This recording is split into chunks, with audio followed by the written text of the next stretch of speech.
Hari pertama dari challenge menulis jurnal sebelum tidur selama 30 hari. Hari ini aku mulai mencoba sesuatu yang baru, hal yang sederhana tapi aku yakin bisa mengubah caraku melihat hidup. Menulis jurnal. Kedengarannya sepele, tapi ternyata rasanya berbeda. Beda banget sama diary yang biasanya berisi curhatan pribadi atau cerita harian. Kalau jurnal itu lebih seperti percakapan antara aku dan diriku sendiri. Untuk memahami, bukan sekedar mengingat. Saat aku mulai menulis, aku sadar ternyata banyak hal kecil yang sering aku lewati tanpa benar-benar aku pahami. Menulis jurnal ini bikin aku lebih tenang. Kayak sedang ngobrol sama hati sendiri aja. Setiap kalimat yang aku tulis itu pelan-pelan membantu aku berdamai dengan diri sendiri. Belajar menerima bahwa aku nggak harus selalu sempurna. Dan yang paling aku suka dari sini itu aku jadi tahu hal apa yang bisa aku perbaiki besok. Kecil tapi berarti. Kalau kamu merasa menulis diary itu terlalu personal dan kamu malu untuk menulisnya, mungkin menulis jurnal bisa jadi alternatif yang cocok buat kamu coba. Nggak perlu panjang-panjang, cukup jujur aja sama diri sendiri. Ini adalah hasil jurnal aku di hari pertama. Sampai jumpa di hari kedua. Semoga kamu juga bisa memulai perjalananmu sendiri hari ini. Hari kedua dari challenge menulis jurnal sebelum tidur selama 30 hari. Hari ini aku masih berusaha konsisten untuk menulis sebelum tidur, dan kali ini aku mulai lebih serius. Aku menyiapkan satu buku khusus yang isinya itu cuma untuk jurnal malamku aja. Aku sengaja bikin terpisah supaya semua tulisanku itu terkumpul rapi di satu tempat. Jadi nanti kalau aku pingin baca ulang perjalanan pikiranku, tinggal buka buku itu aja. Ada sesuatu yang tenang saat melihat catatan dari hari sebelumnya. Kayak ngelihat versi kecil diriku yang terus belajar dan tumbuh perlahan. Selain itu, punya buku khusus juga jadi pengingat kecil. Kalau setiap malam sebelum aku rebahan ada satu hal yang belum aku lewatkan, yaitu menulis jurnal. Nggak harus panjang, yang penting jujur sama diri sendiri. Kadang bukan tentang seberapa banyak yang kita tulis, tapi seberapa tulus kita melakukannya. Sampai jumpa di hari ketiga. Hari ketiga dari challenge menulis jurnal sebelum tidur selama 30 hari. Hari ini aku mau berbagi sedikit tentang apa aja yang sebenarnya aku tulis di dalam jurnal malamku. Sebenarnya nggak ribet sama sekali, cuma ada 3 poin utama yang selalu aku isi setiap malam. Untuk poin pertama yaitu 3 hal yang paling aku syukuri hari ini. Kadang sesederhana bisa makan bareng keluarga, atau cuma punya waktu buat istirahat sebentar. Menuliskannya bikin aku sadar kalau selalu ada hal baik di setiap hari, sekecil apapun itu. Untuk poin kedua yaitu hal apa yang bisa aku perbaiki besok. Bagian ini aku pakai buat refleksi diri, bukan buat nyalahin diri sendiri. Misalnya hari ini aku terlalu banyak scrolling HP, jadi besok aku mau coba lebih batasi waktunya. Dan poin terakhir yaitu rencana kecil untuk esok hari. Nggak harus hal besar, cukup sesuatu yang bisa bikin hari esok terasa lebih terarah. Contohnya kayak bangun lebih pagi, atau lanjut baca buku yang dulunya sempat tertunda.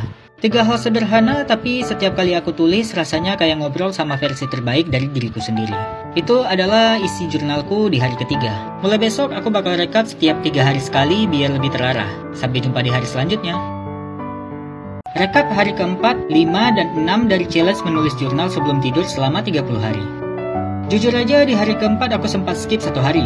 Bukan karena malas, tapi karena benar-benar kelelahan. Hari itu aku beraktivitas dari pagi sampai malam di luar rumah. Dan ketika sampai di rumah, tubuhku benar-benar tumbang. Jadi aku biarkan halaman jurnalku itu kosong. Itu bukan bukti kalau aku gagal, tapi sebagai tanda aja bahwa hari itu aku perlu istirahat. Kadang kita lupa kalau istirahat itu juga bagian dari proses. Dan gak apa-apa juga sih kalau sesekali gak sempurna. Yang penting kita gak berhenti sampai situ, dan terus lanjut esoknya. Kemudian di hari kelima dan keenam aku berhasil menulis lagi seperti biasa. Masih terasa berat sih, karena tubuhku belum terbiasa dengan rutinitas baru ini. Tapi aku sadar, hal-hal kecil seperti ini memang butuh waktu untuk jadi kebiasaan. Yang penting bukan seberapa cepat aku bisa konsisten, tapi seberapa kuat aku mau terus mencoba. Dan aku mau terus jalanin challenge ini sampai akhir. Pelan-pelan tapi pasti. Sampai jumpa di hari selanjutnya. Rekap hari ke-7, 8, dan 9 dari challenge menulis jurnal sebelum tidur selama 30 hari. Jujur, 3 hari terakhir ini mulai terasa berat. Rasanya kayak mulai kehilangan semangat di tengah jalan. Tapi di sisi lain, aku masih ingin terus mencoba, biar kebiasaan ini benar-benar kebentuk. Di hari ke-7, aku mulai ngerasa sedikit jenuh. Kayak muncul pertanyaan aja di kepala.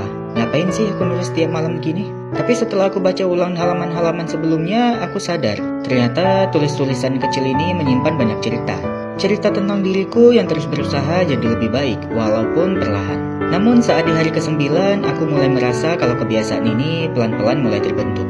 Memang masih belum sempurna, dan kadang juga masih ngerasa males. Tapi setidaknya aku tetap menulis walau cuma 1 atau 2 kalimat. Konsistensi itu ternyata bukan soal nggak pernah bolong, tapi soal gimana kita mau balik lagi setiap kali hampir berhenti. Jadi ya aku masih di sini, dan masih menulis, serta masih berproses. Sampai jumpa di hari selanjutnya. Rekap hari ke-10 sampai ke-12 dari challenge menulis jurnal sebelum tidur selama 30 hari. Hari ke-10 aku mulai ngerasa agak lebih ringan. Menulis jurnal sebelum tidur mulai terasa seperti rutinitas kecil yang menenangkan. Gak seberat yang dulu waktu masih di awal-awal. Setiap kali pena menyentuh kertas, rasanya kayak lagi ngobrol sama diri sendiri. Jujur, pelan, tanpa adanya tekanan.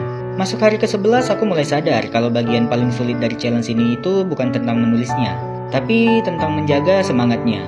Kadang aku nulis cuma 2-3 baris, tapi entah kenapa setiap kali selesai ada rasa lega yang susah dijelasin. Contohnya itu kayak, oke, aku udah ngelakuin sesuatu buat diriku hari ini. Namun di hari ke-12 aku malah tumbang. Seharian kerja di luar, pulang malam, dan begitu sampai rumah aku langsung ketiduran. Baru besok paginya itu aku sadar, lembar jurnalku malah kosong. Dan itu ternyata bukan cuma satu, tapi udah ada 2 lembar yang kosong sekarang.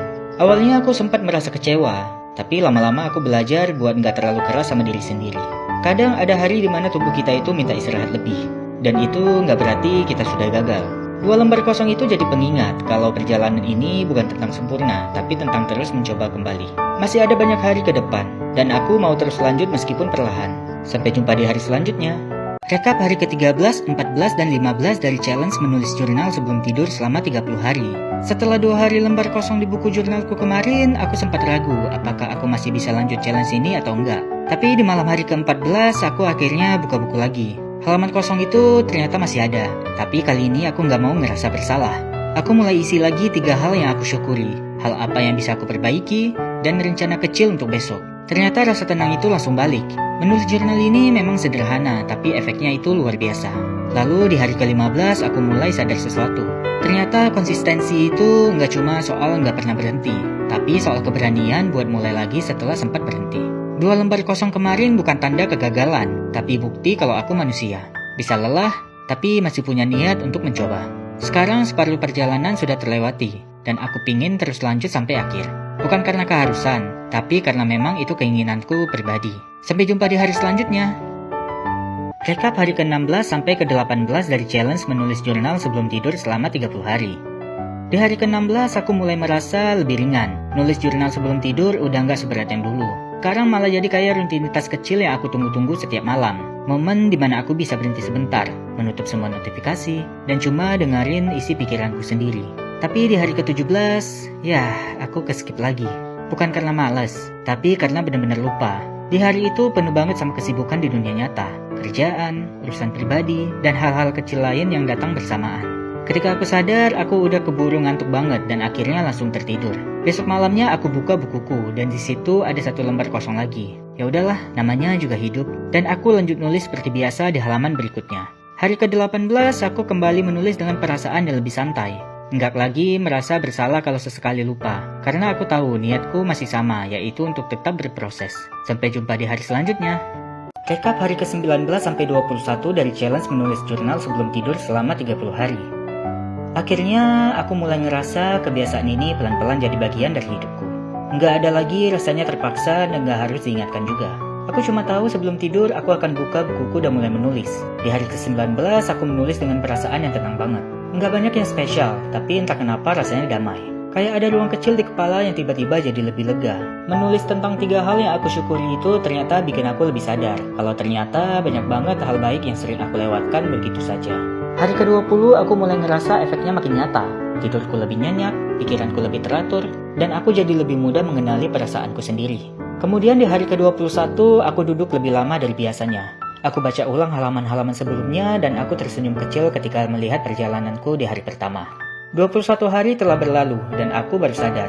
Ternyata perubahan besar itu dimulai dari hal-hal yang kecil, seperti menulis beberapa kalimat sebelum tidur. Sampai jumpa di hari selanjutnya. Hari ke-22 sampai 24 dari challenge menulis jurnal sebelum tidur selama 30 hari.